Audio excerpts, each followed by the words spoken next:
नमस्कार मित्रों, स्वागत है आपका मेरे चैनल प्रभु की माया पर। क्या आपने कभी सोचा है कि आपका अगला जन्म किस योनि में होगा? गरुड़ पुराण के अनुसार हमारे कर्म ही अगली योनि तय करते हैं। आज के इस वीडियो में हम पुनर्जन्म के इस दिव्य रहस्य को समझेंगे। तो चलिए शुरू करते हैं वीडियो। गरुड़ पुराण हिंदू धर्म के सबसे महत्वपूर्ण ग्रंथों में से एक है, जो जीवन, मृत्यु और पुनर्जन्म के गहरे रहस्यों को उजागर करता है। इसके अनुसार आत्मा कभी नहीं मरती, सिर्फ शरीर बदलता है। प्रकृति में 84 लाख योनि बताई गई हैं, जिसमें मनुष्य योनि को सबसे दुर्लभ और श्रेष्ठ माना गया है। 5 कर्म जो अगली योनि तय करते हैं। गरुड़ पुराण में 5 ऐसे पाप कर्म बताए गए हैं जो आत्मा को विशेष नीच योनि में ले जाते हैं। पहला है मित्र के साथ छल, दूसरा है धर्म या ईश्वर का अपमान, तीसरा है धोखाधड़ी, चौथा है कटुवाणी और 5वां है स्त्रियों पर बुरी नजर। अब इन्हें एक एक करके समझते हैं। मित्र के साथ अगर छल हुआ है या करा गया है आपके द्वारा, तो गिद्ध योनि प्राप्त होगी। गरुड़ पुराण कहता है कि मित्रता दुनिया का सबसे पवित्र रिश्ता है।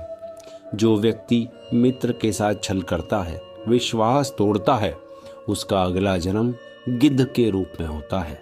गिद्ध मृत जीवों का मांस खाने वाले पक्षी होते हैं। इन्हें नीच कर्मों का प्रतीक माना गया है। विश्वासघात का परिणाम जन्म जन्मांतर तक भुगतना पड़ता है। धर्म और ईश्वर का अपमान। अगर धर्म और ईश्वर का अपमान करते हैं तो कुत्ता योनि मिलती है। धर्म ग्रंथों, वेदों, पुराणों और ईश्वर का अपमान करना एक घोर पाप माना गया है। जो व्यक्ति धर्म का अनादर करता है, उसका अगला जन्म कुत्ते की योनि में बताया गया है। कुत्ता यहाँ तिरस्कार और अगोगित का प्रतीक है। ईश्वर की निंदा करने वाले इस दुखद योनि में जन्म लेते हैं। जो व्यक्ति धोखाधड़ी और चालाकी करता है, उसको उल्लू योनि प्राप्त होती है। उल्लू अंधकार, भ्रम और मूर्खता का प्रतीक माना गया है।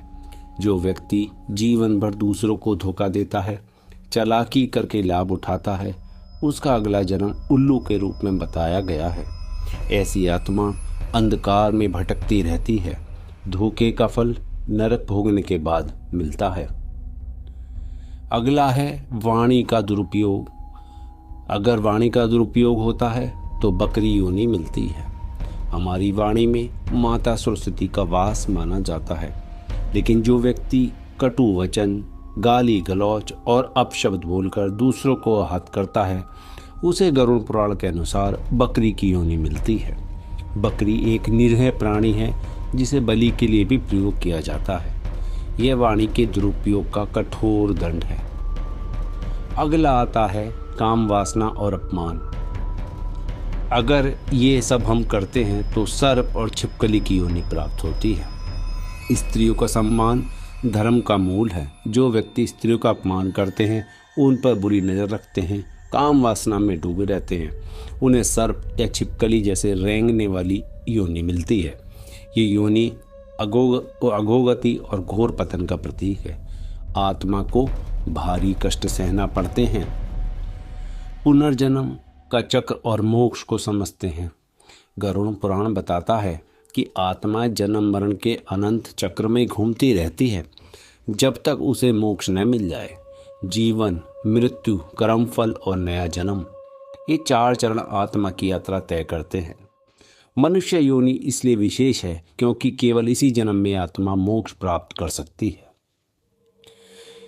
निष्कर्ष निकलते हैं हमारा इस वीडियो के माध्यम से, गरुड़ पुराण जो कहती है कि कर्म ही नियति है। गरुड़ पुराण का संदेश है, आज के कर्म ही कल की नियति बनाते हैं। यदि हम धर्म, सत्य और करुणा के साथ जीवन जिएं तो अगला जन्म श्रेष्ठ होगा, लेकिन अधर्म, छल, कपट और बुरे कर्म हमें नीच योनि में भटका देंगे। इसलिए अपने हर कर्म को सोच समझ कर करें, क्योंकि कर्म ही आत्मा का भविष्य बनाते हैं। दोस्तों, अगर आपको ये वीडियो पसंद आई हो तो वीडियो को लाइक करें, शेयर करें और ऐसे ही आध्यात्मिक ज्ञान के लिए चैनल को ज़रूर सब्सक्राइब करें। मिलते हैं अगली वीडियो में।